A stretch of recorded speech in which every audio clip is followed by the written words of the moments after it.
nắng chia nửa bãi chiều rồi, vườn hoàng trinh nữ xếp đôi lá sầu,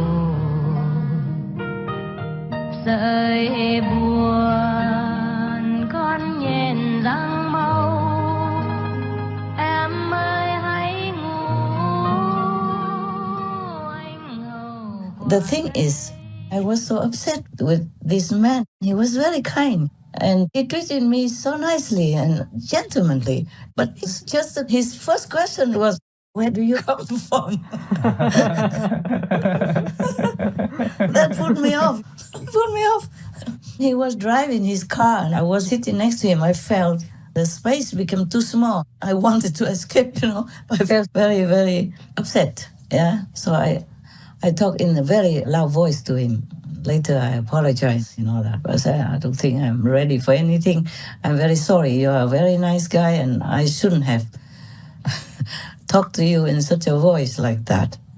But I answered that question many thousands or millions of times already. I just thought I needed a break, Yeah. Number one, there's something inside me that didn't like to say that I came from Vietnam, that I am from Vietnam. Because after the war, millions of refugees escaped from Vietnam, went on these rickety, very rotten boats and died or were raped and robbed at sea by many different pirates. Oh my God. Lydia also met a lady who left together with her, but on different boats. I didn't know anything, so I say, man, we were so unlucky because we got robbed like 3 times and blah, blah, blah. And I was complaining. So, and then she say, that was it? And I say, yes. So how was your journey? And she say, we got robbed 8 times, robbed 8 times, and raped 8 times. And I say, what? So that was the time that I was really like, the danger there. Rumor had it that these pirates were allowed specially from this and that government in order to scare the refugees so that they didn't keep coming out anymore and making problems for their country. Of course, they suddenly came in so many hundreds of thousands. They don't have enough infrastructure so quickly, in such Asian countries. Yes, Master. And in Hong Kong, suddenly they had some place to stay. But not every country at that time was rich like Hong Kong or so ready immediately like that. The Philippines also. At that time, it was still President Marcos, or at least the First Lady, Madame Imelda Marcos. After I met her, she said to me that she was the one who told the UN that her country would be ready to accept and to help the refugees. And she was the one who also tried personally instructed this and that area to build quick, simple shelters for the refugees. She's the one who opened Philippine door for you. She's the first one ever. The Bataan refugee. Yes. She built it in 20 days for 20,000 people. 20,000. 20 days. Day and night work. Yes. Because the Vietnamese were coming in boats. Yes. And we were so scared because the typhoon and the sharks and the bad elements, So they have to rush. She rushed them to build it in 20 days. The Bataan refugee plant. not many people know about this. Please tell us more. Please tell us. Well, We want everybody to know. well, it so happened that I remember Ambassador Murphy at one time, and also the United Nations officials came one day to me and was so desperate because the people from Vietnam, especially South Vietnam, was getting out because there was so much violence, so much fighting, and so much people, killing.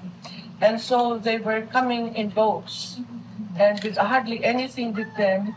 And so what I did was when I heard this, and I said, okay, we will welcome them here. We will welcome them here. And so I asked how many of them in first batch, and it says maybe 1,000, and then maybe 2,000, and so on and so forth. So I was rushing the refugee camp, And I'm so glad that I was able to fit in everybody when we were able to put in a refugee camp for 20,000. So I'm so happy I had the honor and the privilege to be able to welcome. Oh, you're fellow compassionate. human beings. You are compassionate. That's why I was very grateful to her. I gave her all the jewelry that I designed and had brought with me at that time. Oh.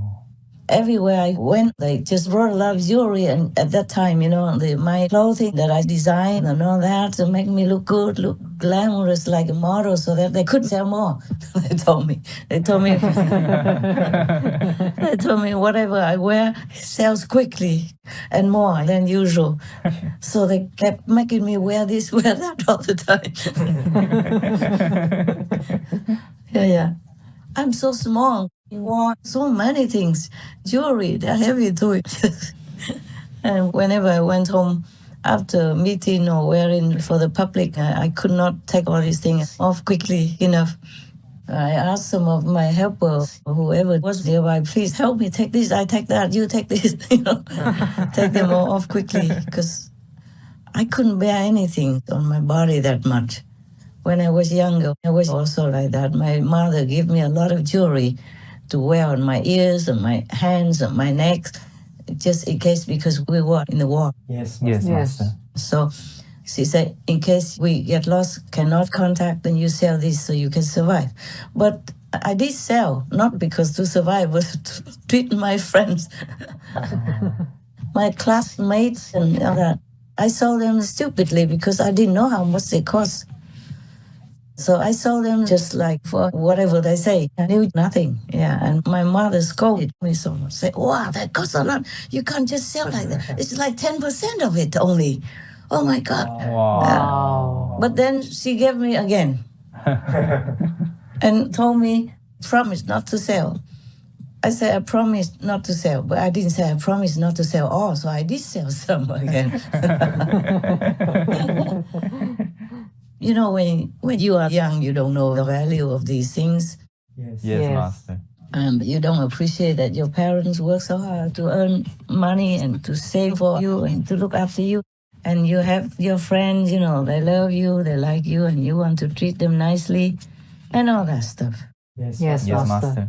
So now, the reason, after the war in Vietnam, many millions of people tried to escape by different routes, especially by sea, and many died, and then even if they didn't die, sometimes they were raped and robbed, like the pirates just stole the earrings from their ears and left their ear broken and bleeding. Wow. Or took jewelry from their hands and broke their wrist, for example. Oh my God. Or raped the mother in front of the children, or the wife in front of the husband and all that.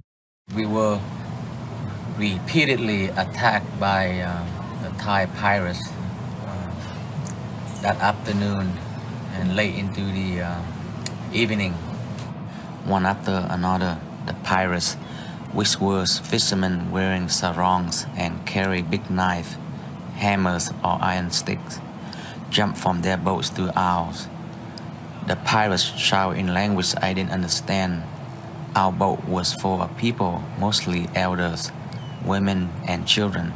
Young women and girls panicky put on multiple layers of clothes. They rubbed their face and hair with grease from the floor to make them look ugly. The pirates point knife and hammers to people's chest or neck. They searched our body and torn up our clothes. They searched ear, nose, mouth, hair, and even private parts. They empty oil and water containers. They even cut up rice bags to look for money and jewelry. They tossed all our belongings to their boats. I heard all that story because I was visiting them, and I was also working for a couple of refugee camps and for the Red Cross, and I knew all these stories.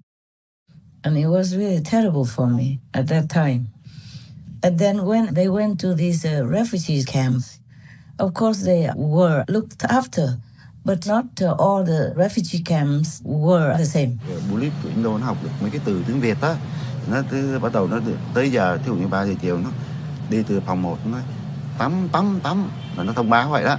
Thì mọi người cởi đồ ra, bắt đầu ngồi bên dưới nền xi măng á, là đi ngang bắt đầu xịt phòng 1, xịt phòng 2, xịt phòng 3, xịt phòng 4, phòng 5, phòng 6 không.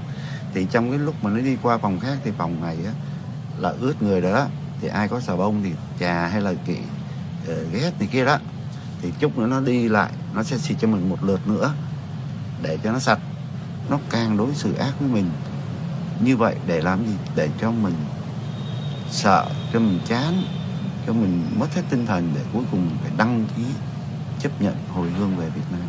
I went to some refugee camps and they just treated them like dirt. They made them sit on the floor and the High Commissioner sat on a high chair and questioning them no end, for example, like that. And I felt very ashamed, too ashamed to be a Vietnamese at that time. So anybody who asked me that question, I tried to avoid the answer. I try always to hide where I'm from. I was so ashamed, truly so ashamed to be a Vietnamese at that time. It took me long years after until I felt better. But to be honest with you, I still don't feel that better. I still don't feel completely good or proud to be a Vietnamese. Yes, we understand, Master. So that poor Days guy, he just opened the wound again. Poor guy, he's a good guy, yeah. You can see it when he was angry because I should have gone back to my husband. I don't care. He loves you. You love him. You must go back. He really put all his heart into my situation. He felt my situation was unjustified. Yes, Master. Anyway, so it's okay. That's it. I didn't ever see him again. And he said to me, okay, whenever you need a good car for anything, you can just come here and drive one and return it to me. You don't have to buy one. Wow.